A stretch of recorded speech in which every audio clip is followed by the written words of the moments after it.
लोचनी सुख धारे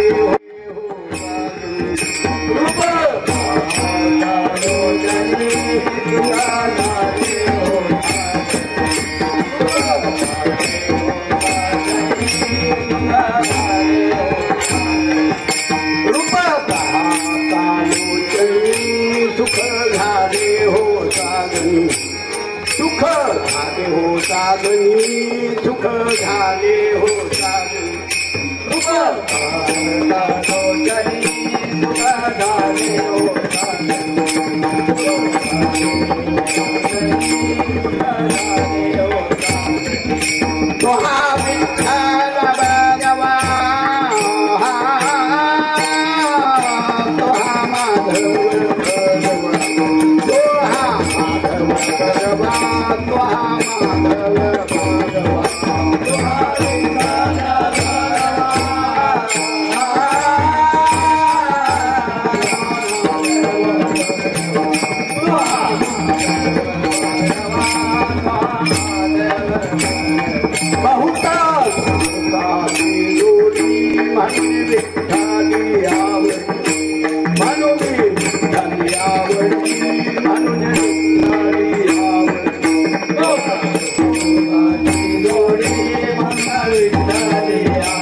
हाती घेऊन बाण फिरे हाती घेऊन बाण हाती घेऊन बाण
बाकीचे बेरणे चालता येत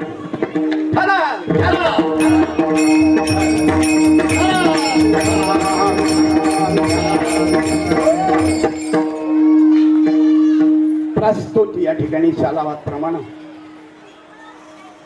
जगद्गुरु तुकोबाराय बीजोत्सव छत्रपती शिवाजी जयंती असा समन्वयानं 3 दिवसाचा उपक्रम आहे. या उपक्रमामध्ये पाठीमागेही भरपूर कार्यक्रम आपण केलेले आहेत.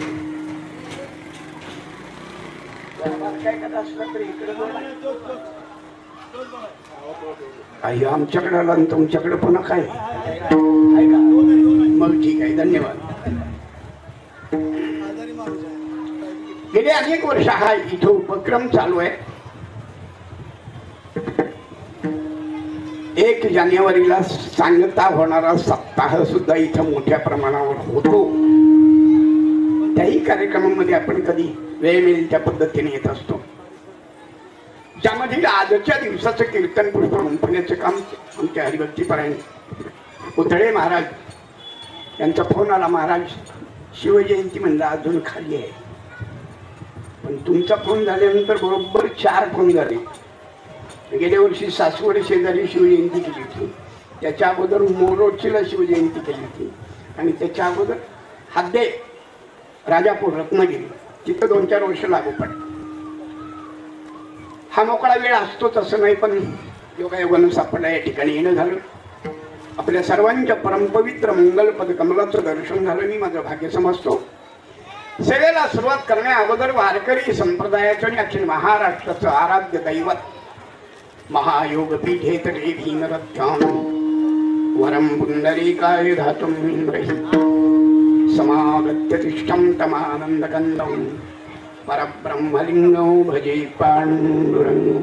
पाण्डुरङ्गा करुणा मनम पाण्डुरङ्गा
पांडुरंगा करो प्रथम नमन दुसरे चरण संतांची त्यांचे कृपादाने कथेचा विस्तारू बाबाजी सद्गुरु दास तुका जगन नियंता जगत चालक भीमा तटविलासी भगवान पांडुरंग परमात्म्याला प्रथम वंदन करून दुसरा मान मात्र संतांचा आहे. बरं ओम नमो ज्ञानेश्वरा करुणाकरा दयाळा तुमचा अनुग्रह लादलो पावन झालो चराचरी. नमो सद्गुरु तो कया ज्ञान दीपा नमो सद्गुरु सच्चिदानंद रूपा नमो सद्गुरु भक्त कल्याणमूर्ती, नमो सद्गुरु भास्कर पूर्णकीर्ती. श्री संताची माथा चरणावरी साष्टांग हे करी दंडवत. धर्माचे पालन करणी पाखंड खंडन हे जे आम्हा करणी काम. बीज वाढवावे नाम विठ्ठला विठ्ठला.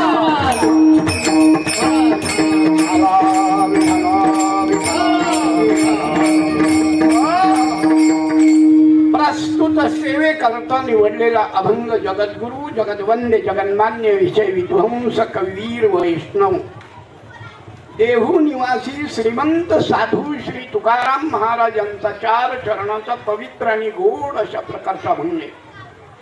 प्रस्तुत अभंगामधून तुकोबाराय सांगतात,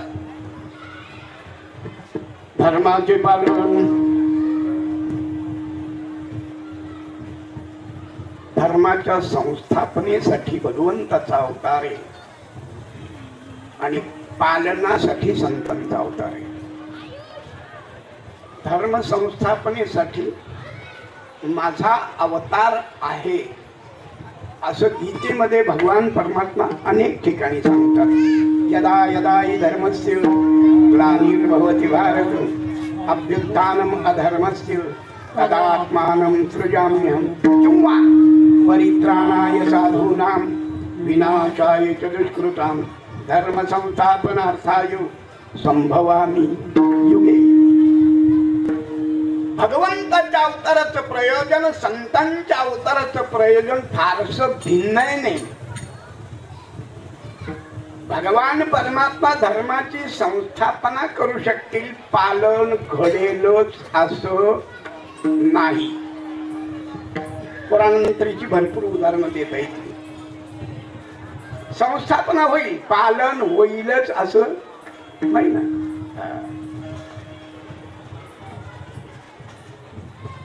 असं करू का? हा चालते का?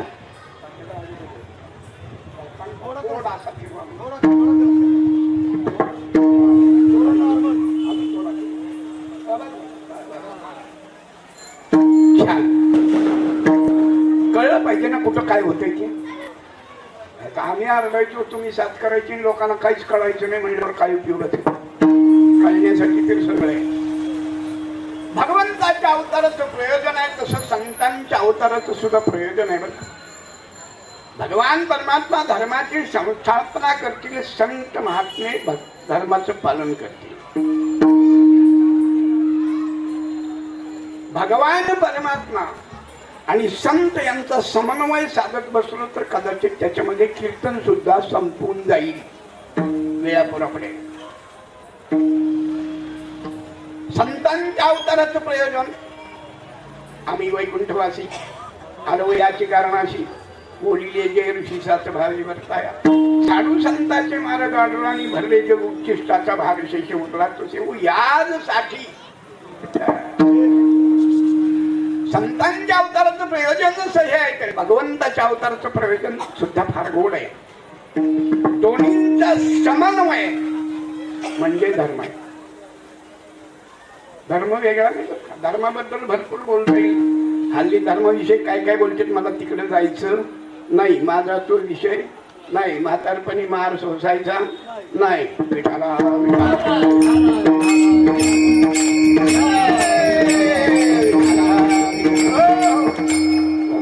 पहिल्यांदा एक वाक्य अंडरलाईन करून ठेवा, धर्म म्हणजे जात नव्हे. येते का लक्षात? धर्म म्हणजे जात नव्हे. मग धर्म म्हणजे काय का? जीवानं देवापर्यंत जाण्यासाठी शास्त्र शुद्ध केलेली पाऊलवाट, की ज्या पाऊलवाटेनं जीव देवापर्यंत नुसता पोहोचत नाही तर जीवाचा देव होतो, त्या पाऊलवाटेला धर्म असं म्हणतात. विठ्ठला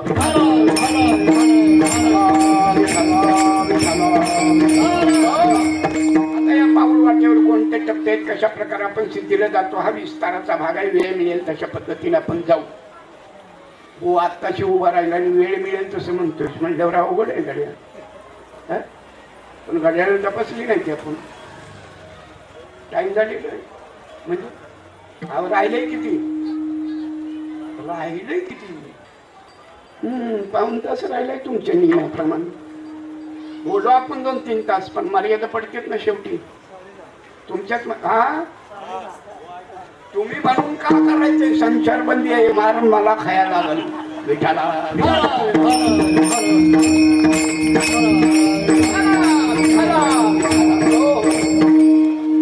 काय सगळ्या गोष्टी सांभाळाव्या लागतात. आपण काय मोकळच आहे, उद्या इथंच आहे. उद्या संध्याकाळी बसणार म्हणजे परवा कार्यक्रम सापडला, त्यामुळे चिंता करायचं नाही काम नाही. त्यामुळे मी रात्रभर सुद्धा बोलू शकतो. तर छत्रपतींच्यावर किती बोलायचं ते जवळजवळ सगळ्यांना माहिती आहे. 7-7 दिवस 3-3 तास बोलणारा माणूस आहे. त्यामुळे छत्रपतींच्या बद्दल बोलायला अडचण मला काहीच नाही. पण आपण सगळ्या गोष्टी सांभाळून जायचं, वेळेची मर्यादा सुद्धा सांभाळायची. अगदीच नाही म्हणलं तर 15-20 मिनिटं, अर्धा तास इकडे तिकडे होऊ शकतो. उगीच आपलं चालू केकडे म्हणून उगीच नाही. 9 वाजले तेव्हा 11 वाजेपर्यंत चालत नाही. 11:30 वाजतील एखाद्या वेळेला. विठ्ठला विठ्ठला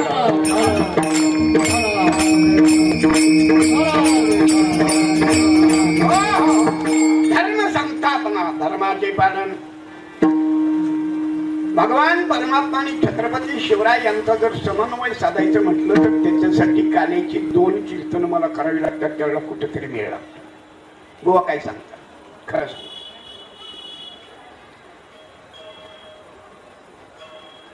जिजाऊ आईसाहेबांच्या उदरामध्ये भागवताचं आणि ज्ञानेश्वरी किंबहुना गाथा या सगळ्या सर्व वेदांच्या शास्त्रांचं संकलन आईसाहेबी जिजाऊ मातोश्रींनी छत्रपती उदरामध्ये असताना याचं चिंतन मांडलेलं आहे. काय मूल कसं जन्माला येणार आहे हे आईला अगोदर कळतं. बुवा डोकं फिरले का? फिरलं म्हणून फेट्यात आवडून बांधले.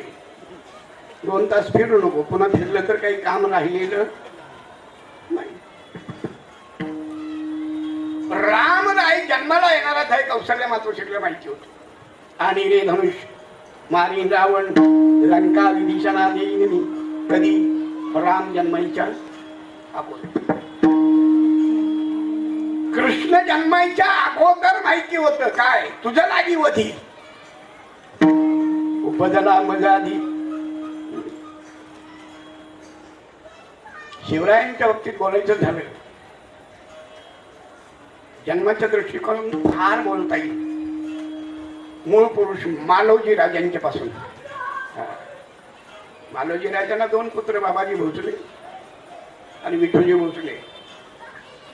बाबाजी भोसलेला 2 मुलं, शहाजी आणि शरीफजी. शरीफजी एका युद्धामध्ये मारले गेले. विस्तारित कथाभाग सांगत बसलो तर नाही जाईल. मालोजीला मुलंच नव्हतं म्हणून एका पिराला नवस केला.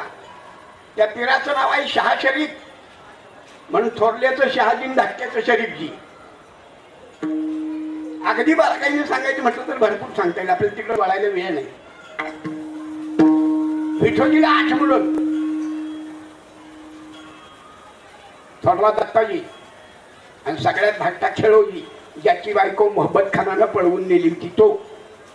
विस्तार भरपूर करता येईल, मर्यादा राहणार आहे. आपण पळत पळत जायचंय. तरी मला वाटत नाही तांबडं फुटतो पोचू. विठाला विठाला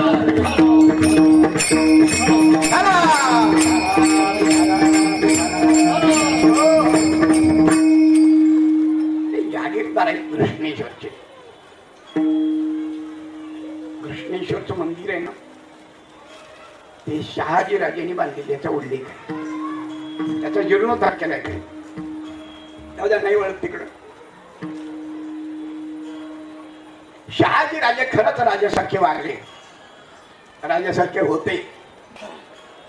आणि एकूण स्वराज्य संस्थापनेची संकल्पना जर कोणाची असेल तर शहाजी राजांची. शिवाजी राजे कळायचे असतील तर शहाजी राजांचं चरित्र वाचा. 3 वेळेला शहाजी राजांनी म्हणजे स्वराज्याबद्दल प्रयत्न केला. फार मोठा कडवा विरोध आहे त्यावेळेला. 5 इस्लामी सत्ता महाराष्ट्रामध्ये राबता येणार आहे. प्रत्येकाच्या ठिकाणी शहाजीराजे सरदार म्हणून सेवा केलेलीच आहे. याचं कारण आहे काय? त्यांचं राजकारण जाणून घेण्यासाठी ही सेवा केली शहाजीराजे. शहाजीराजांच्या बाबतीत बोलायचं झालं तर स्वराज्याचा पहिला प्रयत्न फसला म्हणून दुसरा निर्माण केला. मूर्तिजा निजामशाही मेला. आता सुलतानशाही त्याच्यामध्ये घुसेल म्हणून शहाजीराजे स्वतः गेले. त्याचा मुलगा मूर्तिजा म्हणून त्याला मांडीवर घेतला आणि ते स्वराज्य निर्माण करण्यासाठी केलेला प्रयत्न 2 वर्ष टिकला. शक्य झालं नाही. उत्तरेकडून मोगलांनी आक्रमण केल्यानंतर विजापूरचा अली आदिलशाह मजबूत अशा प्रकारचा या भागातला माणूस पाहिजे म्हणून शहाजीराजांना बोलावून घेतलं अली आदिलशाहच्या ठिकाणी. विस्तारित कथा भरपूर आहे. यासाठी शिवरायांच्या चरित्रावरती 39 पुस्तकं आज उपलब्ध आहेत. फक्त छत्रपती शिवराय 39 पुस्तकं उपलब्ध आहेत. आणि ती एवढी नाही, 1000, 1500, 2,000 पेजेस पुस्तक आहेत. चिंतन करावं एवढं अपुर आहे. शहाजीराजे कळाले की शिवाजीराजे कळतात आणि शिवाजीराजे कळाले की संभाजीराजे कळतात. हे विशेष आहे. विठाला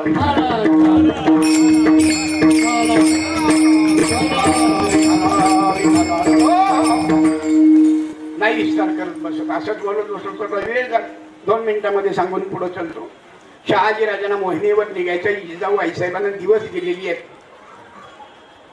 अली आदिलशाहनं पुण्याच्या जहागिरीवर गाढवाचा नांगर फिरवून मोकळा झालाय. चोहोबाजूला 5 इस्लामी सत्ता आहेत. जिजाऊ आईसाहेबांना कुठंतरी सुरक्षित घरट्यामध्ये पाहिजे कारण दिवस गेलेले आहेत म्हणून. शरीफजी राजे मारले गेले पण शरीफजी राजांची सासूरवाडी शिवनेरी. शिवनेरी ज्यांनी बघितलंय त्यांना धन्यवाद. ज्यांनी बघितलं नाही त्याला इलाज नाही. कारण संपूर्ण तिन्ही बाजून डोंगराचा कडा एकच वाट आहे. पुन्हाकडून जुन्नर कडून आत जायला. ज्यांनी बघितलंय त्यांच्या लक्षात येईल. गडकोट किल्ल्यामध्ये मजबूत असणारा शिवनेरी आणि त्या ठिकाणी ठेवायचं ठरलेलं आहे. त्याप्रमाणे निरोप धाडला. शरीफजी राजांचे मेहुणे त्यांचं नाव आहे. शिवनेरीचे किल्लेदार शिधोजी विश्वासराव. निरोपाप्रमाणे सूर्योदयाला पहाटेच्या येतो म्हणून सांगितले. म्हटल्यावर भल्या पहाटे येऊन पायथ्याला उभे राहिलेत. अजून कुणीही आलेलं नाही. हालचाल दिसेना झाली. आणि या वेळेला काळजीत पडलेल्या शिधोजी विश्वासरावांनी गडाकडे पाहिलं तर 2-3 मावळे पाठीमागून उतरून येताना सांगतात, राजे चिंता करू नका. शहाजीराजे आले. कशावरून? जुन्नरकडे पहा, धूळ उडते. सूर्योदयाला म्हटल्याप्रमाणे आले. दोघांचं स्वागत झालं. भेटी गाठी झाल्या. सगळी मंडळी गडावर गेली. 2 प्रहरची जेवण खाणं झाली. खासे महालामध्ये शिधोजी विश्वासरावांना शहाजीराजे सांगतात, उद्या मला मोहिमेवर निघायचे. आपल्यावर एक जबाबदारी टाकतो. कोणती? जिजाला सांभाळा. एवढं म्हटल्याने शहाजीराजांनी घोड्याला टाच मारली. 1 महिन्याभराचा काल गेला. एक दिवस जिजाऊ आईसाहेबांचा चेहरा पडला. दासींचे लक्षात आलं ते आणि दासींनी जाऊन सांगितलं. कोणाला? शिधोजी राजे शिधोजी विश्वासराव यांची धर्मपत्नी, तिचं नाव आहे लक्ष्मीबाई. लक्ष्मीबाईला सांगितलं, बाईसाहेब अक्कासाहेबांची बहुतेक तब्येत बिघडली असावी. लक्ष्मी आईसाहेबांनी दासी पाठवल्या आणि त्यांना सांगितलं बागेमध्ये घेऊन या. बागेमध्ये जिजाऊ आईसाहेब समावर बसलेत. लक्ष्मी आईसाहेब या बाजूला बसलेत. दासींना खून केली. दासी निघून गेल्या आणि लक्ष्मी आईसाहेब जिजाऊ आईसाहेबांच्या पायाजवळ बसून प्रार्थना करतात, सांगा ना तुम्हाला काय होतंय. आज तुमचा चेहरा पडलेला दिसतो, मलिन दिसतो, म्लान दिसतो, चिंताक्रांत दिसतो. मला कळेल का काय? जिजाऊ आईसाहेबांनी सांगितलं, विशेष काही नाही. काय सांगण्यासारखं भरपूर असतं पण काही सांगता येत नाही असा भाग असतो. लक्ष्मी आईसाहेबांनी भरपूर विनवणी केली. शेवटी जिजाऊ आईसाहेबांना पायाजवळ नतमस्तक झाल्या. अक्का, ही अपेक्षा मालकानं पूर्ण करायची असते पण शहाजीराजे मोहिमेवर गेले. तुम्हाला जे हवंय ते मला सांगा. जीवाचं रान करून तुमच्या सगळ्या अपेक्षा मी पूर्ण करेन एवढ्या म्हटल्याने पाय धरल्या बरोबर तिच्या वैशाख जागेवरून ताडकन उठून उभ्या राहिले आणि सांगतात अक्कासाहेब मला काय वाटतंय तुम्हाला सांगू. अरे मला वाटतं घोड्यावर बसावं, मला वाटतं दांडपट्टा खेळावा, मला वाटतं तलवार चालवावी, मला वाटतं गडकोट किल्ले जिंकावेत, मला वाटतं हिंदवी स्वराज्य व्हावं ही श्रींची इच्छा.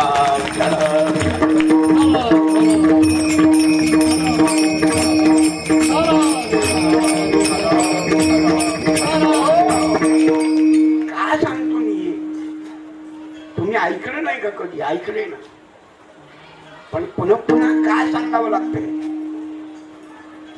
मुलं सुसंस्कृत पिढी जन्माला यावी असं वाटत असेल तर निश्चित प्रकारे एकच करा. ज्यांना मुलं झाली त्यांची गोष्ट सोडून द्यावं. ज्यांना होणार आहे त्यांच्यासाठी विचार सांगतो. नवरा बायको दोघांनी गर्भाधान संस्कार नावाच्या ग्रंथाचं चिंतन करा. वर्षभर तुम्ही योग्य आचरण करा. अरे जन्माला येणार मूळ सत्वगुणी जन्माला आलं पाहिजे. नारदाच्या गादीवर सांगतोय विठ्ठला.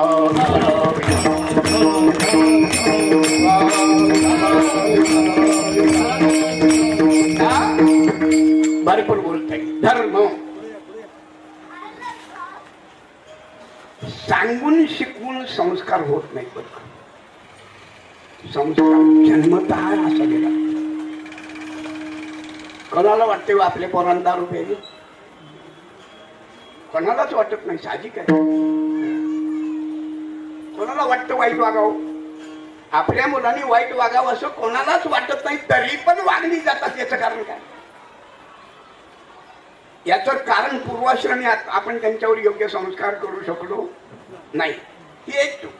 आणि समाजामध्ये वावरत असताना मुलांच्यावर आपलं लक्ष नाही ही दुसरी चूक आहे. विचारा शिवाला देवापर्यंत जाण्यासाठी केलेल्या टप्प्यामध्ये 4 प्रकार आहेत. एक संस्कार. संस्कार कधी मूळ जन्माला आल्यावर संस्कार होतात नाही असं नाही, पण गर्भापासून ज्यांच्यावर संस्कार झाले ते वाया जातात. संस्कारानंतर उच्चार बोलणं. आपण जसं मुलाला शिकवू तशा प्रकारे ते बोलतो. त्याला जन्माचा काही कळत नाही, पण आपण शिकवताना चांगलं शिकवावं लागतं. त्यावेळेस चांगलं बोलतो. उच्चार. बर नुसतं बोलून चालत नाही. उच्चाराबरोबर काय हवंय, आचरण हवंय ना. आणि संस्कार, उच्चार, आचार आणि या तिघींचा समुच्चय म्हणजे विचार. आणि तो विचार संतांनी आपल्याला समोर मांडलेला आहे. विठ्ठला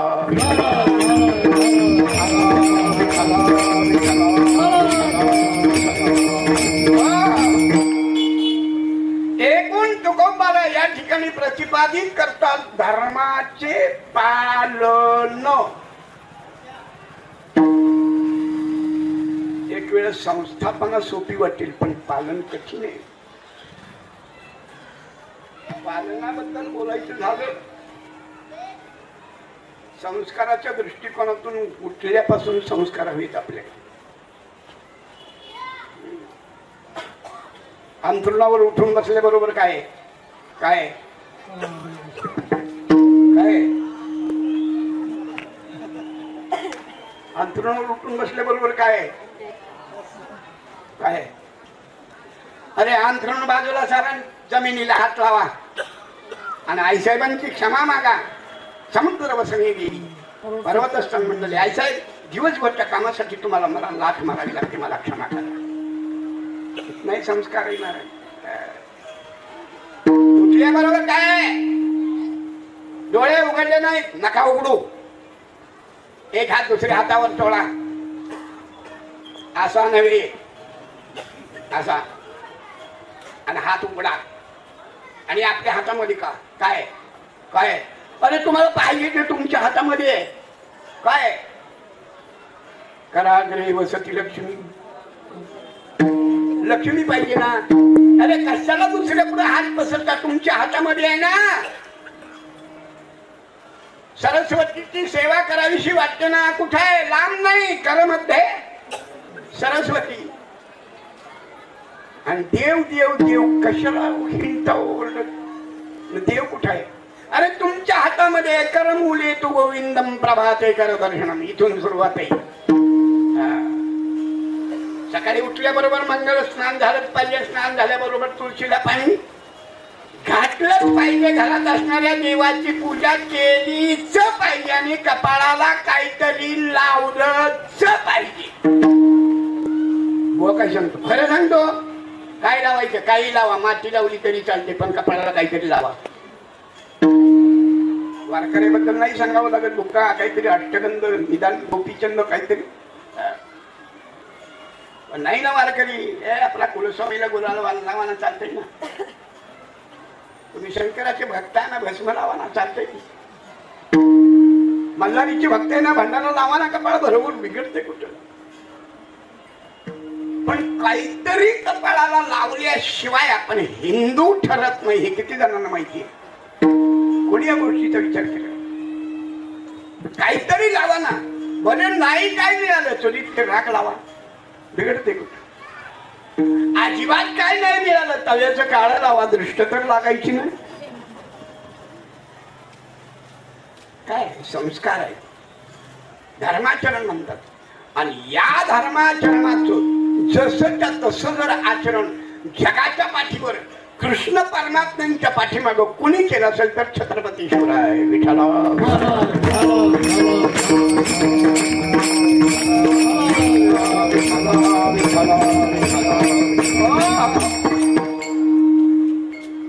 कालेच्या कीर्तनामध्ये या दोघांचा कायमस्वरूपी समन्वय साधण्याचा नुसता प्रयत्न करतो.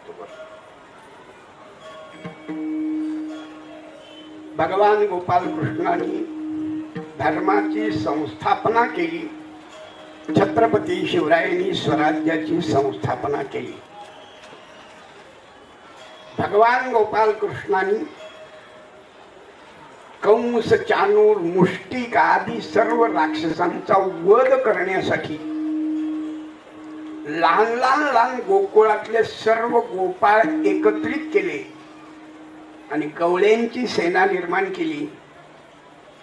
छत्रपती शिवरायांनी 5 इस्लामी सत्ताबरोबर लढण्यासाठी लहान लहान मावळे एकत्रित केले आणि या मावळ्यांची एक सेना निर्माण केली की ज्या सेनेनं 5 इस्लामी सत्तांना हैराण करून स्वराज्याची संस्थापना केली. भगवान गोपाल कृष्णाच्या 3 राजधान्या, 1 गोकुळ, 2 मथुरा, 3 द्वारका. छत्रपती शिवरायांच्या 3 राजधान्या, पहिली तोरणा, दुसरी राजगड आणि तिसरी रायगड. रायगडाची बांधणूक जी आहे ना, ती जशीच्या तशी भगवान गोपाल कृष्णाच्या मथुरेतल्या राजधानीसारखी आहे. तुला काय सांगता? द्वारकेची राजधानी बुडलेली आहे ना, आजही बुडालेली द्वारका म्हणून प्रसिद्ध आहे. जे कोणी तिकडे गेले असतील, द्वारका, बेट द्वारका, बुडालेली द्वारका, 3 द्वारका आहेत. बुडालेल्या द्वारकेचं जर वर्णन पाहिलं तर आहे तसं आता सुद्धा समुद्राच्या तळाला जाऊन पाणबुडीच्या साह्यानं पाहता येतंय. भगवान गोपाल कृष्णाच्या कालचं एक नाणं सापडलंय. त्याच्यावर एका बाजूला भगवान गोपाल कृष्ण बासरी वाजवत आहे आणि दुसऱ्या बाजूला वासरू गाईला दूध पिते, अशा प्रकारचं एक नाणं सापडलंय. कुठं कुठं? समुद्राच्या तळाचं सांगतोय, 5,500 वर्षापूर्वीच. द्वारका बुडालीच नाही म्हणणारा तर काय सांगावं. 5 किलोमीटर लांब आणि 5 किलोमीटर रुंद अशा प्रकारची चौकोनी द्वारका आहे. 4 बाजूला भव्य अशा प्रकारची द्वार आहेत की शिखरासहित आजही तशा अवस्थेत बुडालेली आहे. महाराज एकाच वेळेला पृथ्वीवर उलटा पालट झालेली नाही, हजारो वेळा पृथ्वी समुद्रामध्ये बुडालेली आहे. एका वेळेपुरतं नाही मर्यादित. आता ती वेळ जवळ आलेली आहे, पण कधीही अजून नक्की ठरलेलं नाही. कारण कली अवतीर्ण झालेला आहे. या गोष्टीला 5,000 वर्ष झालेली आहेत, पण 42,000 वर्षाचं आयुष्य कली गाठल का नाही हे सांगता येत. कलीचं आयुष्य आहे किती? कलियुग 42,000 वर्षाचं आहे, त्यापैकी 5,000 वर्ष झाली तर माणूस इतका सुधारलाय. भगवंतांनी अवतार घेतल्याशिवाय कोणत्याही भगवंताचं मंदिर झालेलं नाही. पण अवतार होण्या अगोदर आता कलीचं मंदिर बांधकामाला सुरुवात झाली म्हणजे आपण नक्की कुठं पोहोचलो हे तारतम्यानं ओळखायला हरकत नाही. वेळ घालवत नाही, वेळ माझ्याकडे नाही. विठाला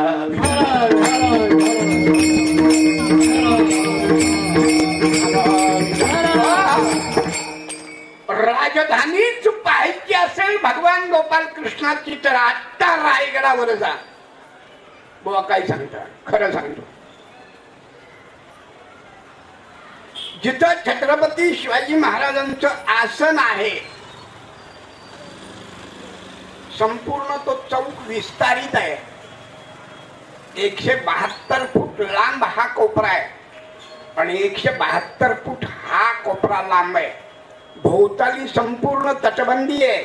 पण महाराज सिंहासनावर ज्या ठिकाणी बसत त्या ठिकाणी उभं राहून हळू आवाजात बोललो तरी त्या कोपऱ्यातल्या माणसाला स्पष्ट ऐकायला यायला पाहिजे. बुवा काय सांगता? माईकची व्यवस्था आता झाली. 350 वर्षापूर्वीच केवढं मोठं तत्वज्ञान असेल, नुसती कल्पना करा. कल्पना माईक लावून लोकांना समजत नाही हल्ली. पण तिथं अशी व्यवस्था आहे, किमान 10 ते 12,000 लोक त्या पटांगणामध्ये राजवाड्यासमोर बसत असतील. आणि जिथं महाराज उभे राहत तिथं विना माईकचं सहज बोललं तरी आज त्या दोन्ही कोपऱ्यामध्ये ऐकायला येतं. जे गेले असतील त्यांच्या लक्षात येईल. केवढं मोठं तंत्रज्ञान आहे. सिंहासनाच्या पाठीमागे 6 राण्यांच्यासाठी 6 महाल आहेत. छत्रपतींच्या एकूण 8 राणे आहेत. हे कशावरून? भगवान गोपाल कृष्णांनी सुद्धा या राक्षसांच्या विरुद्ध एकत्रित येता यावं म्हणून 8 विवाह केले. आणि हेच सूत्र छत्रपती शिवरायांनी अवलंबलं की शत्रू बरोबर जर 2 हात करायचे असतील तर आपली सगळी मंडळी एकत्रित केली पाहिजे. आणि ती एकत्रित होण्यासाठी म्हणून नातेसंबंध निर्माण केले गेले. विस्तारित सांगावं एवढं आपण. याच्याही पुढे जाऊन सांगायचं झालं तर भगवान गोपाल कृष्णाची जी सदर आहे तशाच प्रकारची सदर रायगडावर निर्माण केली. भगवान गोपाल कृष्णाची बाजारपेठ होती तशीच बाजारपेठ रायगडावर निर्माण झाली. कधी गेला तर आपल्याला पाहायला मिळेल. 42 दालनं आजही उपलब्ध आहेत, पाहायला बघायला मिळते पडलेल्या अवस्थेमध्ये. चालत जायचं नाही खरेदीला, मग घोड्यावरनं जायचं, रथावरून जा, अंबारीत बसून जा. समोरच्या गिरायकाला खाली उतरावं लागत नव्हतं. एवढी व्यवस्था रायगडावर त्या काली महाराजांनी करून ठेवलेली आहे. त्याच्यावरून भगवान गोपाल कृष्णाची जशी अद्वितीय बाजारपेठ होती तशी जगाच्या पाठीवर छत्रपतींच्या काळामध्ये ती अद्वितीय बाजारपेठ होती. जगाच्या पाठीवरची मंडळी खरेदीला तिथे येत होती. सांगावं एवढं अपुर आहे हो महाराज, सांगावं एवढं अपुर आहे. समन्वय साधताना छत्रपती शिवरायांनी भगवान गोपाल कृष्णाच्या चरित्राचंच आचरण केलं आणि म्हणून धर्म संस्थापना शक्य झाली. पालन करणं भगवंताला सुद्धा शक्य नाही. यासाठी भरपूर उदाहरणं पुराणातील देता येतील. परशुराम असू द्या, परशुराम वेळ प्रसंगी आईचा वध, धर्मपालन झालं का? नाही ना. पुष्कळ उदाहरण काही नाही वेळ घातला. हे नुसतं मग नाव सांगून चालत नाही, मला कथा सांगावी लागते. वेळ नाही ना. विठाला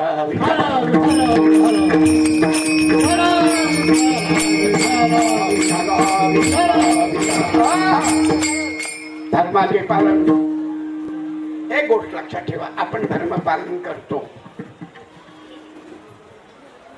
तुम्ही आहे, आम्ही धर्म पालन करतो, बरोबर आहे. पण आपल्या धर्म पालनाला विरोध होतो, विरोध होतो. बरं, विरोध म्हणजे काय? तुम्ही असं का करता, त्यापेक्षा आम्ही सांगतो तसं करा ना. साधा विरोध आहे. मग आम्ही त्यांना सांगतो तुम्ही तसं द्या सोडून, आम्ही सांगतो तसं करा ना. याला काय म्हणायचं? याला नास्तिकवाद म्हणायचं किंवा पाखंड म्हणायचं. आता या पाखंडाच्या बाबतीत ए सोडा त्याला. ए बाळा इकडे इकडे. ए बाळा इकडे. जुना मित्र आहे माझा, असं काय करता? इकडे ये ये. तुम्ही म्हणून का करायचं? माझा जुना मित्र आहे तुम्ही.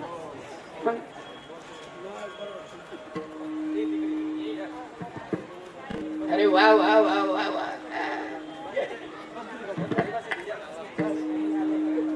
बर इकडे इथं बैस. बैस माझी शेजारी.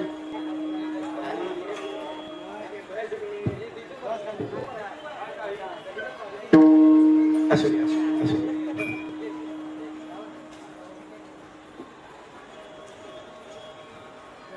काय सांगतोय मी?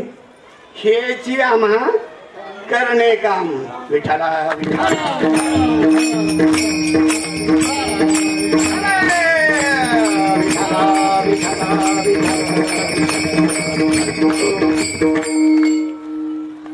विरोधाला विरोध म्हणलं की विरोध वाढत जातो.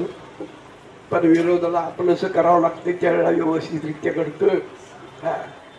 मला सांगा, या माणसाला कोणी समजावल्यावर थांबला असतो? तुम्ही. हा, तुमचं त्यांची तेवढी माझ्यासारखी असेल म्हणून. हा मग मला माहिती आहे. प्रत्येक कार्यक्रमाच्या वेळेला ह्यो आता मला पहिल्यांदा भेटला नाही आज, नाही तर भेटल्यानंतर मिठीच मागणार लागतो. महाराज कवशाला आता बर बर आज संध्याकाळी मी येतो बर का. ये बा हेच आम्हा करणे काम. बीज वाढवावे नाम. पाखंड याचा अर्थ नास्तिकवाद. त्यांच्यामध्ये देव नाही याची भावना नाही. ऐका लक्षात घ्या. देव नाही अशी हो म्हणणारी माणसं पुष्कळ आहेत, पण तीच माणसं मानणारी आहेत, म्हणणारी नुसती नाही. फक्त तुमच्या समोर मला बोलता येत नाही म्हणून मी बोलत नाही. तुम्ही नाही म्हणताय ना, मग मी नाही म्हणतो. मी मानतो पण नाही म्हणतो. याला काय म्हणायचं? याला पाखंड म्हणायचं. आता पाखंडाच्या मताचं परिवर्तन करायचं झालं तर शंकराचार्यांनी मंडन मिश्राचा दृष्टांत पाहावा लागेल. पण फार मोठा आहे बरं का. त्यामुळे 1 तासाचा तरी वेळ खाईल. पाखंड्याचं मत शंकराचार्यांनी मंडन मिश्र यांचा संवाद पाहायला पाहिजे. मंडन मिश्राचं मत शंकराचार्यांनी कसं बदललं. मंडळी वाचत नाही. तुम्ही वाचायचं झालं तर शिवलीलामृत वाचा. 14 अध्यायापर्यंत आपण वाचतो, 15वा मुद्दाम वाचत नाही. काय मला बी कुठं कळलं नाही. मी मात्र जाणून बुजून वाचला. त्यावेळेला मला कळालं मंडन मिश्र आणि शंकराचार्याचा संवाद आहे. कधी वेळ मिळाला तर जरूर वाचा. मंडन मिश्राच्या मताचं खंडन शंकराचार्यांनी कसं केलं. आता मंडन मिश्र मध्ये सामान्य नव्हता. 6 शास्त्र 18 पुराण वेद उपनिषद मुखोद्गत होता. आणि त्याहीपेक्षा त्याची बायको विद्वान होती. तिचं नाव सरस होती. मंडन मिश्र हारले. थोडक्यात सांगतो. मंडन मिश्र हारले आणि सरस्वती बाई आल्या शंकराचार्यांना नमस्कार करून सांगितलं, माझे पती हारले हे कराय, पण तुम्ही जिंकला हे मान्य नाही. काय याला म्हणायचं बायको नाही तर आहेच म्हणून. मंडन मिश्राच्या बायकोनं शंकराचार्यांना सांगितलं काय, माझे मालक हारले हे मला मान्य आहे, पण तुम्ही जिंकला नाही. शंकराचार्य म्हणजे कसं काय म्हणजे अजून तुमच्या प्रश्नाची उत्तर देण्याची सामर्थ्य माझ्याजवळ आहे.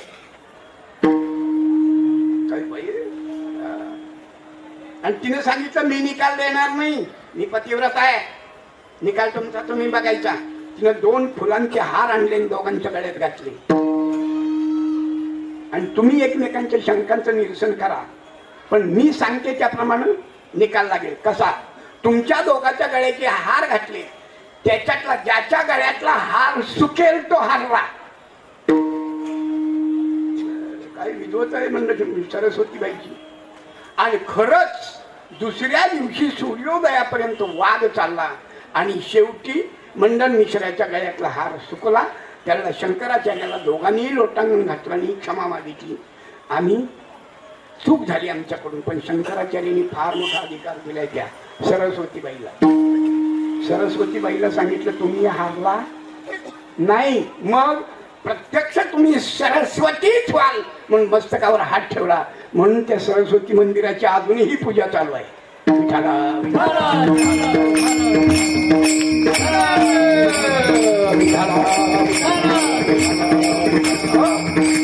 भरपूर वर्णन करता येईल. एकूण धर्म संस्थापना करण्याचं काम भगवंताचं आहे, तसं धर्म पालनाचं काम मात्र संतांचं आहे, साधूंचं आहे, योग्यांचं आहे. अभंगाचं पहिलं चरण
धर्माचे पालन करणे पाखंड खंडन हेचे आम्हा करणे काम बीज वाढवावे नाम. करणे पाखंड खंडन काय काय सांग शाहिस्ते खान सांगू, अफजल खान सांगू, पन्हाळगड सांगू, काय सांगू? हा कुठलं सांगायचं झालं तर 2 तास लागणार आहे. पण काय काय लागलं आहे विठाला.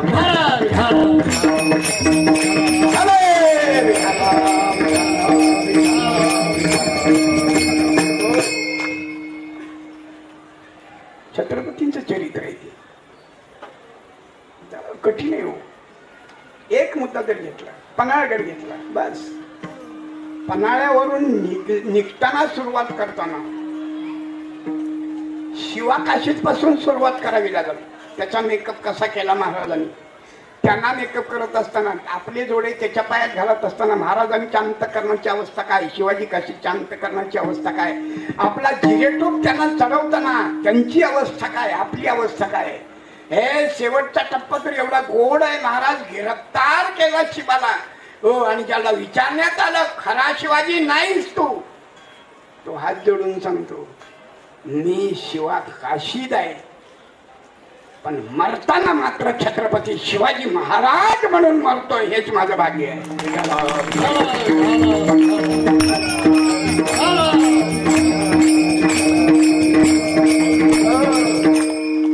एक एक वाक्य सांगितलं तरी 2 तास पुरायची नाही. तू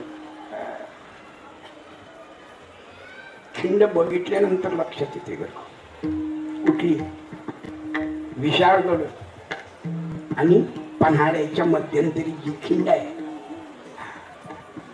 ज्याला पावन खिंड म्हणतात, बाजी प्रभू देशपांडे पाहण्यासारखं ठिकाण. शेवटपर्यंत शिडी असून माझं उतरण्याचं धाडस झालं नाही. शिडी आहे लोखंडी, खाली काळात उतरायला, पण शिडी असून खाली उतरण्याचं धाडस नाही झालं. अरुंद आहे, फार तर 10 फुटी रुंदी किंवा 15 फूट, पण एवढ्यावर सगळा गनीम अडवला होता. आणि बाजी आणि फुलाजी 2च योद्धे खिंडीच्या तोंडाला होते. राजाने सांगितलं तुम्ही पुढे जा. राजाने सांगितलं बाजी तुम्हाला सोडून मला पुढे नाही जाता येणार. बाजीने सांगितलं राजे लाख मेले तरी चालतील, पण लाखाचा पोशिंदा वाचला पाहिजे. हे काय का किती सांगत असता.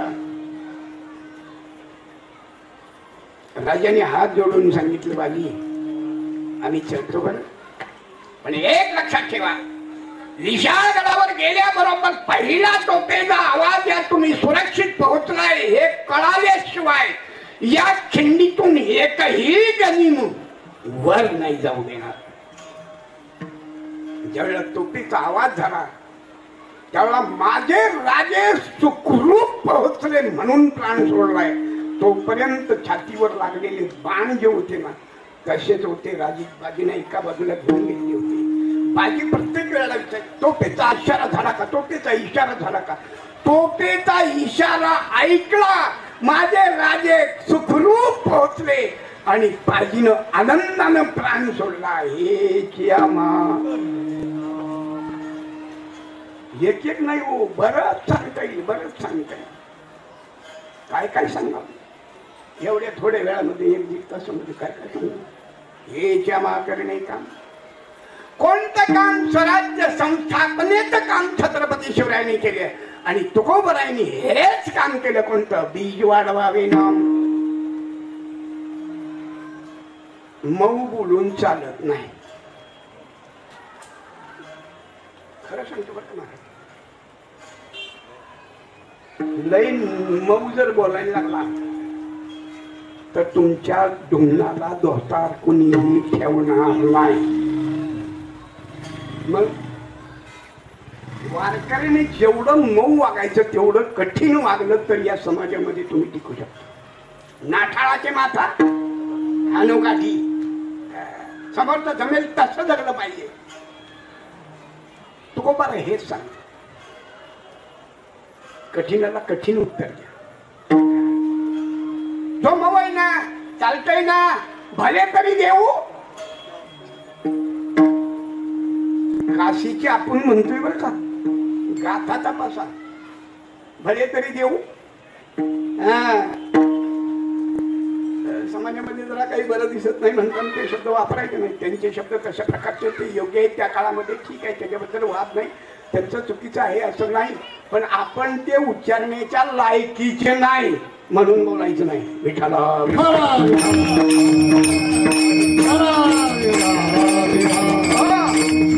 अरे कठीण बोलावं लागतं, मग बोलून चालत नाही. वेळ प्रसंगी भांडण सुद्धा करावं लागतं. हो काय सांगता, खरं सांगतो, भांडावं लागते. जनाई भगवंता समोर उभं राहून देवाबरोबर भांडते. भांडायला सुद्धा ताकद लागते अंगामध्ये, नाहीतर मी तुमच्यावर भांडायला आली, तिला कधी मारतेली माहिती पण पडायची. भांडणाला कसं तरी उभं राहून चालत नाही. काच घालवणी बळकट झालो कळी काळावर नीट. आणि ज्याच्या बरोबर भांडायचंय ना त्याच्या दारात जावं लागतं भांडायला. नुसतं उभं राही नाही, ते काच घालून कमरेवर हात ठेवून भांडणाची तयारी लई जोरात असते. गुरुवर्य आप्पा शांताबाई भांडकेची कथा सांगत असत. आता वेळ घालवत नाही.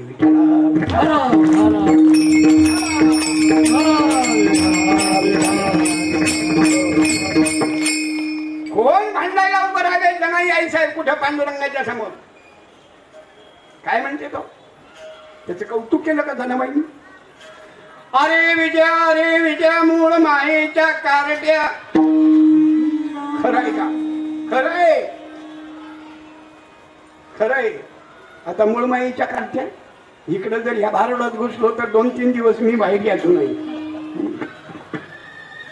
मूळ माया म्हणजे कोण? ब्रह्म म्हणजे कोण? ब्रह्माच्या मायेशी काही संबंध. माया जर ब्रह्मापासून आलीच आहे तर ब्रह्माला माया जाणून घेऊन तुम्हाला कशी थांबवू शकते? तुम्ही मायेत कसं अडकता? तुम्हाला कसं पार करायचं? तुम्ही ब्रह्मापर्यंत कसं जायचं? इतका विस्तार एकासाठी करावा लागेल, एका शब्दासाठी. फार अवघड आहे ते. अरे विजया मूळ मायेच्या कारट्या. एवढ्या थांबली का बाबा? नाही, नुसतं नाही, बोट मोडून तुझी रांड रंडकी झाली. पुढे काय? जन्म सावित्र चोडाला आली. याच्यामध्ये मोठं मतीत आहे बरं. जर चोडाली आली तर रांड रंडकी होऊ शकते का? आणि मग जर होऊ शकते तर ती कोण आहे? भरपूर बोलता येईल, वेळेची मर्यादा आहे. आपल्याला फक्त 15 मिनिटं राहिली. विठाला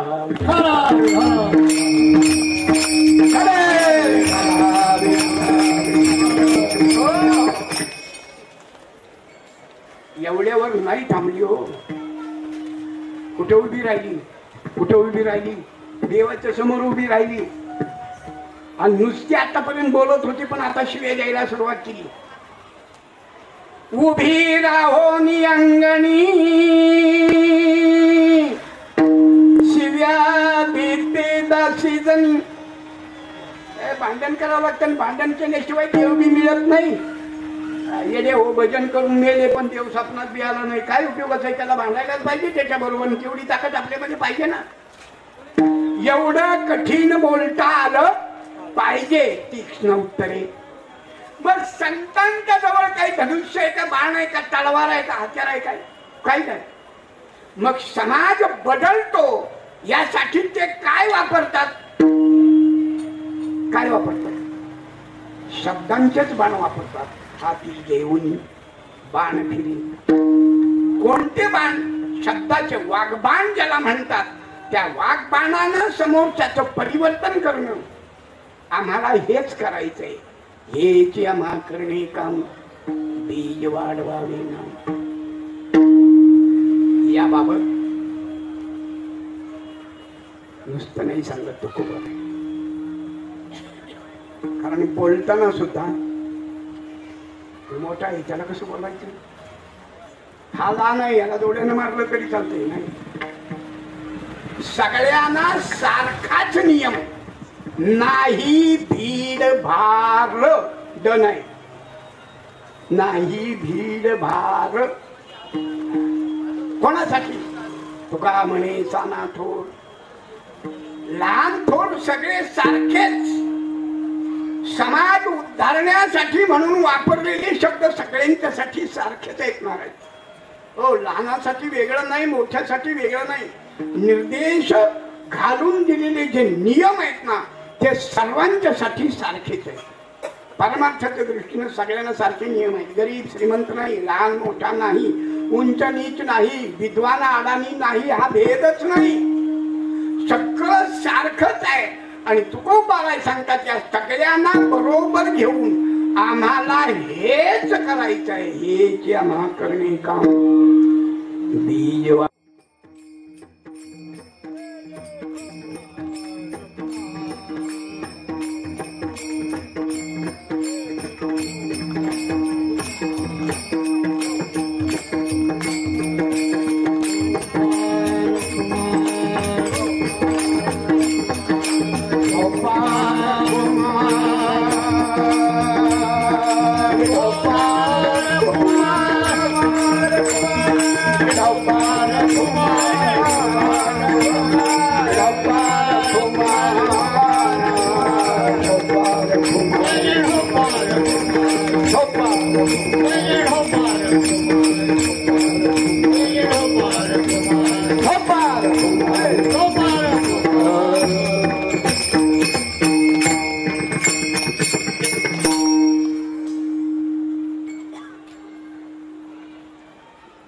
बेहलोल खाना बरोबर झालेल्या युद्धामध्ये नेताजी पालकर विजयी झाले खरं आहे, पण बेहलोल खानाला जिवंत सोडून दिला याची खंत आहे राजांच्या अंतःकरणामध्ये. ज्यांनी इतिहासाचा अभ्यास केलाय त्यांच्या लक्षात येईल, बाकीच्यांच्या लक्षात न येणारा भाग आहे. नेताजी पालकर बेहलोल खानाला सोडून देतात हे राजांच्या लक्षात आलं.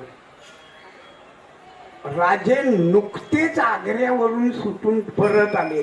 काळ कोणता आहे बघा लक्षात येईल. मिर्झा राजे जयसिंगच्या सांगण्यावरून राजे आग्र्याला गेले. विस्तार नाही सांगत, तरी पण आपला काटावा लागणार आहे.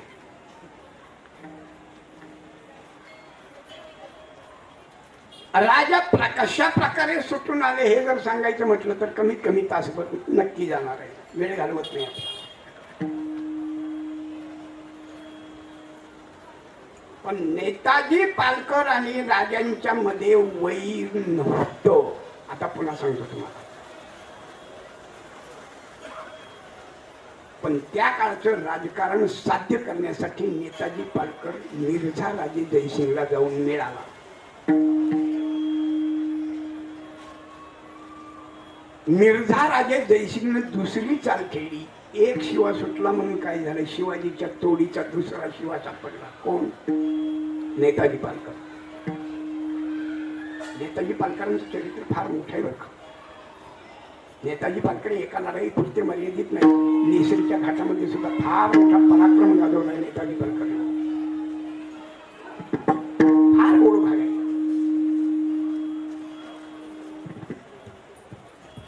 नेताजी पालकर तिकडं गेलेला कळाला की काय झालं कोणास ठाऊक, पण दिलेर खानानं चाल खेळली. नेताजीला गिरफ्तार करून आग्र्याला पाठवून दिलं. नेताजींच्या बाबतीत प्रति शिवाजी महाराज म्हणत असे, एवढा युद्धाला निपुण गडी होता, पण काय करता फसल्यावर फसला ना. तिथून सुटून स्वराज्यामध्ये येण्यासाठी पुष्कळ प्रयत्न केला, पण औरंगजेबाच्या दरबारात गेल्यानंतर एक विचित्र घटना घडली. नाईलाजाने त्याला इस्लाम धर्म स्वीकारावा. त्याचं नाव ठेवलं मोहम्मद कुली खान. त्याची बायका मुलं दिल्लीला बोलावून घेतली, त्यांच्यावर सक्ती केली नाही तुम्ही धर्मांतर करा म्हणून. पण नेताजी पालकरावर एवढी करडी नजर ठेवली, हा पुन्हा महाराष्ट्रात जाता कामाचा नाही. फार मोठा प्रयत्न. एक वेळ तर असं आलं, हा पुन्हा पुन्हा पळून जाण्याचा प्रयत्न करतो म्हणून त्याला काबूल कंदाहारचा सेनापती बनवला आणि तिकडं पाठवलं. पण इकडं महाराष्ट्रातला गोंधळ जास्तच वाढला आणि हे काही आपल्याला आवडत नाही म्हणून माघार जाणारे मिर्झा राजे जयसिंग यांना बऱ्हाणपूर मुक्कामी त्यांचाच सहकारी असणारा सरदार दिलेर खानानं विष पाजून मारलं. वेळ घालवत नाही, वेळ कमी आहे. आणि मग महाराष्ट्रामध्ये ऐन बंडाळी वाढलेली आहे. कोणत्याही असणाऱ्या उत्तरेच्या सुलतानाला महाराष्ट्र शक्य नाही, कळतच नाही कुठं जायचं आणि काय करायचं. आणि हे औरंगजेबाच्या लक्षात आल्यावर औरंगजेबाने मोहम्मद कुली खानाला माघारी बोलावून घेतलं. कोणाला? नेताजी पालकर. आणि त्यांना सांगितलं काय, तुम्ही फक्त महाराष्ट्राचं नेतृत्व करा, महाराष्ट्राचं नेतृत्व करा. सैन्य आहे, सरदार आहे, सगळं काही आहे. आता ज्यांच्या तालमीत झाले त्यांना काय अवघड आहे. त्यांनी दिल्लीत जी हे सगळी फौज घेतली ती सरळ महाराष्ट्राची बॉर्डर ओलांडली आणि महाराष्ट्राची माती जशी पायाला लागली तसं गड्याचं अंतःकरण भरून आलं. जननी जन्मभूमी स्वर्गापि गरीयसी. सगळा रंग आणि नूर पालटून गेला महाराज.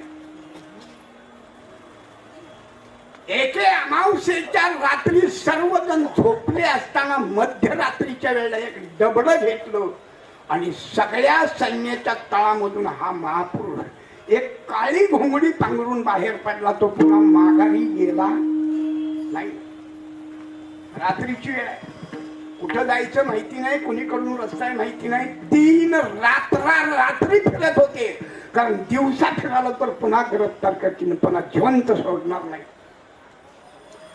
4थ्या दिवशी सूर्योदयाला राजगडावर ही स्वारी आलेली आहे. राजांचा दरबार भरला, बाहेर 2 शिपाई उभे आहेत आणि ही स्वारी तिथे आली. पोशाख सांगू, राजस्थानी जोडी घातली, हिरवी तंग अशा प्रकारची सलवार आहे, अंगावर हिरवा झब्बा आहे, वर घातलेला जो कुर्ता आहे तो नक्षीदार हिरवा कुर्ता आहे, गळ्यामध्ये हिरवा रुमाल आहे, डोक्याला हिरवी टोपी आहे, कोरलेली दाढी आहे, डोळ्यामध्ये सुरमा घातलेला आहे, कपाळावर इस्लामचा शिक्का आहे आणि समोरच्या सरदाराला नमस्कार करून सांगतो, मला महाराजांना भेटायचं आहे. असं जाता येणार नाही, आत्ताचा दरबार भरलेला आहे. मला महाराजांना भेटायचंय, मला महाराजांना भेटायचंय. दुसरं काही बोललाच नाही तो. आणि इतका त्रास दिला त्या शिपायाला. शेवटी एका शिपायानं दुसऱ्याला सांगितलं, ह्याच्यावर लक्ष ठेव, मी परवानगी काढून येतो. आणि म्हणून तो आत गेला, महाराजांना मुजरा केला आणि सांगितलं, एक यावनी सरदार बाहेर आलाय आणि तुमची भेट मागतोय. वर्णन कसं आहे सांगितल्याप्रमाणे त्यांनी वर्णन केलेलं. पायामध्ये रेशमी अशा प्रकारचा पंजाबी जोडा घातलाय, राजस्थानी जोडा घातलाय, तंग सलवार आहे, तंग झबा आहे, वरती नक्षीदार हिरवा कुर्ता आहे, कपाळावर इस्लामचा शिक्का आहे, कोरलेली दाढी, डोळ्यामध्ये सुरमा, डाव्या हाताला तलवार आहे, उजव्या हाताला शेल्यामध्ये खंजीर खोचलेला आहे. राजाने क्षणभर विचार केला आणि सांगितलं, द्या पाठवून. महालाच्या 4 पायऱ्या चढून वर आले, मान खाली घातलेली आहे, डोळ्यातून अश्वांच्या धारा वाहतात, संथ पावलानं शांत मुद्रेनं दरबाराच्या मध्यावर आले. वर पाहण्याचं धाडस झालं नाही, खाली तोंड आहे, डोळ्यातनं पाणी वाहतंय, अंग सगळं बहरून आलंय, शहारून आलंय आणि 2 शब्द बाहेर पडले, महाराज राजे. दोघांची भेट नाही किती वर्ष, 9 वर्ष. 9 वर्ष तिकडे काढली नेताजी पालकरांनी. राजांनी क्षणभर विचार केला, लक्षात आलं माणूस आपलाय, पण कोण. पुन्हा क्षणभर बुद्धीला ताण दिला, आसनावरून ताणकन खाली उडी मारली, धावतच गेले आणि समोरच्या व्यक्तीला कडकडून मिठी मारली नेताजीच्या डोळ्यातलं पाणी राजांच्या खांद्यावर आहे, राजांच्या डोळ्यातलं पाणी नेताजीच्या खांद्यावर आहे. आणि राजांनी शब्द उच्चारले, नेताजी तुम्ही. मिठी सैल झाली महाराज. झटकन खाली बसले, राजांचे पाय हातामध्ये धरले, डोळ्यातून आसवांच्या धारा वाहतात, अभिषेक होतोय. वर पाहत असताना राजांचं मुखावलोकन केलं आणि गैवरून सांगतात, राजे चूक झाली, राजे चूक झाली, राजे चूक झाली. राजांनी नेताजीला उठून उभं धरलं, कडकडून मिठी मारली. नेताजी, अरे तुम्ही आमचे होता, नेताजी तुम्ही आमचे आहात, नेताजी इथून पुढे तुम्ही आमचेच राहाल. करणे काम. भरपूर गोष्टी सांगता येतील छत्रपतींचे, प्रश्न नाही महाराज, पण धर्म परिवर्तनाचं सुद्धा महत्वाचं कार्य कोणी केलं असेल? हो, महाराजांनी केलं. 9 वर्ष मुस्लिमाप्रमाणे वागणारे नेताजी पालकरांना दुसऱ्याच दिवशी भर सभेमध्ये गागा भट्टांच्याकडून धर्मांतरित करून घेऊन पुन्हा हिंदू बनवलं. हेच आम्हाला हेच करायचंय महाराज. जीवनामध्ये करण्यासारखं काय? भगवंताची सेवा, राष्ट्राची सेवा, समाजाची सेवा आणि धर्माची सेवा. ज्ञानेश्वर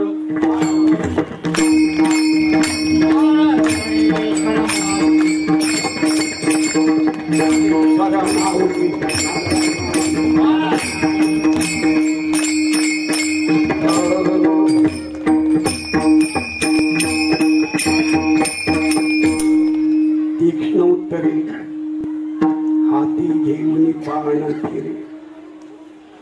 सगळ्यांना माहिती आहे, औरंगजेबाच्या वाढदिवसानिमित्त सगळे मांडलिक राजे आग्र्याला बोलावलेले आहेत. मिर्झा राजांनी तोच मुहूर्त साधून छत्रपतींना आग्र्याला पाठवलेलं आहे. विस्तारित नाही सांगत, कारण बरोबर 10 वाजलेले आहेत. तरी सुद्धा मग अशी सांगितल्याप्रमाणे 5-10 मिनिटं जातील, जास्त वेळ घेणार नाही. आणि तुम्ही सहकार्य केलं तर तांबडं फोटोस्टोर मी मोकळाच आहे, अशी काय अडचण नाही. चला,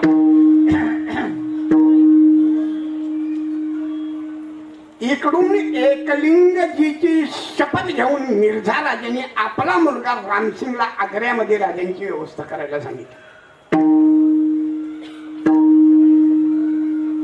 महाराजांना आग्र्याला नेत असताना एखाद्या राजेशाही थाट सुद्धा कमी पडेल इतक्या इतमामानं आग्र्यापर्यंत नेलं आणि तिथून मात्र पुढे त्यांच्या अपमानाला सुरुवात झाली. आग्र्यामध्ये त्यांच्या स्वागताला कोणालाही येऊ दिलं नाही. रामसिंग हा मिर्झा राजा जयसिंगचा मुलगा, त्याच्यावर जबाबदारी सोपवली होती, पण त्याला खास राजवाड्यातल्या महालामध्ये सांगितलं, त्याची बदली केली आणि महाराजांच्या सेवेला कोणीही उपस्थित नाही. कोणीतरी एका शिपायाला पाठवून दिलं आणि त्यांनी आपल्या महालामध्ये त्यांची व्यवस्था केली. हा भाग 2 आहे. दुसऱ्या दिवशी सकाळी 10 वाजता काहीतरी वाढदिवसाचा कार्यक्रम होता. राजे वाढदिवसाला हजर राहू नये म्हणून सगळ्या बाजूचे रस्ते बंद केलेले होते. वाचा पाहिजे तर बाम पुरंदऱ्याचा शिव छत्रपती वाचा, नाही तर श्रीमान योगी वाचा, रणजित देसाईचं, सगळं पाहायला नाही. राजांनी तिथं पोहोचू नये म्हणून सगळा बंदोबस्त करण्यात आला. रामसिंगाला काळजी होती, पण रामसिंगाला खुद्द दरबारामधलं काम असल्यामुळे त्याला हालता येऊ नये अशी सगळी तजवीज औरंगजेबाने केलेली होती. सगळा कार्यक्रम पार पडला आणि रामसिंगाला पुन्हा हा मुद्दा विचारतो, अरे दक्षिणेचा तुमचा राजा नाही आला वाटतं. रामसिंगाने आपल्या खास माणसांना निरोप पाठवून, या वाटेने येऊ नका, त्या वाटेने या, त्या वाटेने येऊ नका, असं करत करत त्या ठिकाणी जागेवर आले. आणि आल्याबरोबर आतमध्ये पाहिलंय सगळं, सगळेजण आपापल्या ठिकाणी उभे आहेत. राजांना 5000 शिलेदारामध्ये उभं करण्यात आलं. आणि त्याने रामसिंगाकडे पाहिलं. रामसिंग ते काय? रामसिंग हे काय म्हणल्याबरोबर रामसिंग थरथर काढतो. म्हणजे मुजरा करा. आम्ही छत्रपती, मुजरा आम्हाला करावा लागतो, नाही चालत हे. चलबिचल झालेली लक्षात आल्याबरोबर औरंगजेबानं रामसिंगाला विचारलं, रामसिंग काय भानगड आहे? रामसिंगांनी सांगितलं, बहुतेक खिल्लत मिळाली नसावी. आणि मग खिल्लतीचं एक ताट राजांच्या हातावर ठेवण्यात आलं. राजाने ती खिल्लत अशी हाताने उडवली की हिरा मोठ्या माणकाचं ताट औरंगजेबाच्या पायाजवळ जाऊन पडलं. औरंगजेब रागानं लाल झाला. कोण है? राजे त्याच आवाजामध्ये त्याला सांगतात, अरे अशी खिल्लतीची ताट दररोज आम्ही आमच्या सरदारांना वाटतो. चल, कोण घेऊन बसला? नाही भीड, नाही भीडवर तुका म्हणे सानाथो, हे क्षमा करणे काम, बीज वाढवावे नाम. ज्ञानेश्वर तुकाराम तुकाराम.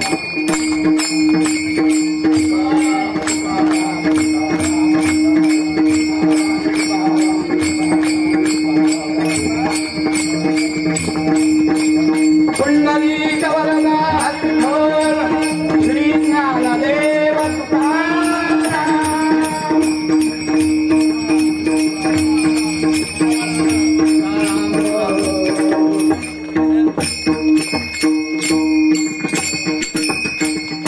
धर्माचे पालन करणे पाखंड खंडन, ही क्षमा करणे काम, बीज वाढवावे नाम.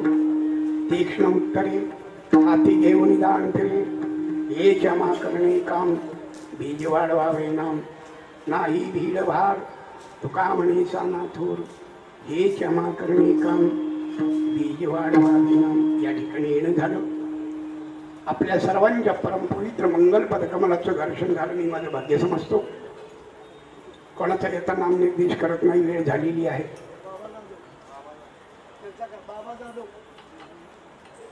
काय या ना पुढे कोणतरी बोला ना. असं काय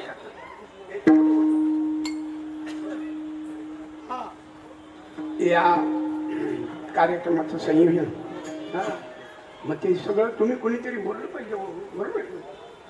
हा बरं, ठीक आहे. आपल्या सर्वांचे या विभागाचे प्रमुख कार्यकर्ते बाबासाहेब जाधव यांच्या नियोजनानं हा उपक्रम चालू आहे. त्यांनाही धन्यवाद देतो. वास्तविक हे असलं अगोदर सांगायचं असतं, पण आता तुम्ही शेवटी सांगितलं तरी पण धन्यवाद. आलेले सर्व पाहुणे पण किंबहुना असणारी कलाकार मंडळाचा माझा कोणाचा जास्त परिचय नाही, तरी पण या ठिकाणी आले, सुंदर अशा प्रकारचं सहकार्य केलं, त्यांना धन्यवाद देतो. झालेली सेवा सर्वांच्या सहकार्यानं श्रीचरणी समर्पण. नाही भीड भार, नाही भीड भार, नाही भीड भार, नाही भीड भार.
सांगायचं मी वक्ता नाही, पण शेवटी दोन शब्द बोलू वाटलं म्हणून बोलतोय. काही चुकलं तर माफ करा.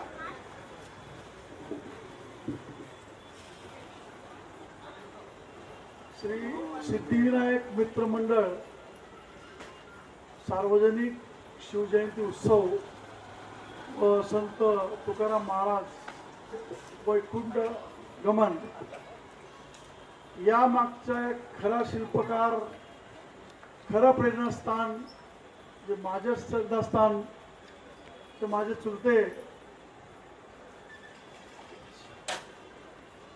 मधुकर सोपान जाधव मामा यांनी हा जो कार्यक्रम सुरू केला, सर्वांना एकत्रित करून सुरू केला, त्यांना माझा मनपूर्वक नमस्कार.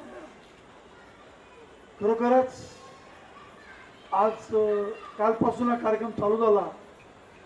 त्याच्यामध्ये आपल्या विभागातीलच आपल्यातलाच कीर्तनकार किंवा आपल्यातलीच एक वारकरी संप्रदायातली व्यक्ती ज्यांनी काल खूप सुंदर तुकाराम बीज यांचे कीर्तन खूप चांगल्या प्रकारे केलं. व ज्या कीर्तनाची या मंडळाच्या शिवजयंती उत्सवाची सुरुवात सर्वप्रथम बाबाप्पा पंढरीनाथ महाराज मासुर्णेकर यांच्यापासून झाली आणि त्यांचंही कीर्तन खूप छान प्रकारे झालं. मनापासून मी त्यांचे आभार व सर्व तुमच्या मंडळाचे वारकरी माझ्या विभागाचे प्रत्येक नागरिकाचे जर माझ्याकडून कुठली सेवा कमी पडली असेल तर मला क्षमा करावी व मार्गदर्शन करावे हीच नम्र विनंती.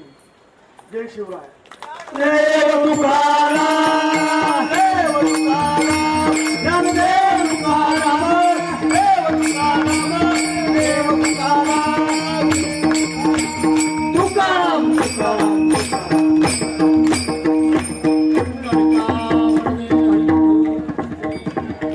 पुंडलिकावर देव हर विठ्ठल श्री ज्ञानदेव तुकाराम पंढरीनाथ भगवान की जय. छत्रपती शिवाजी महाराज की जय. जय शिवाजी.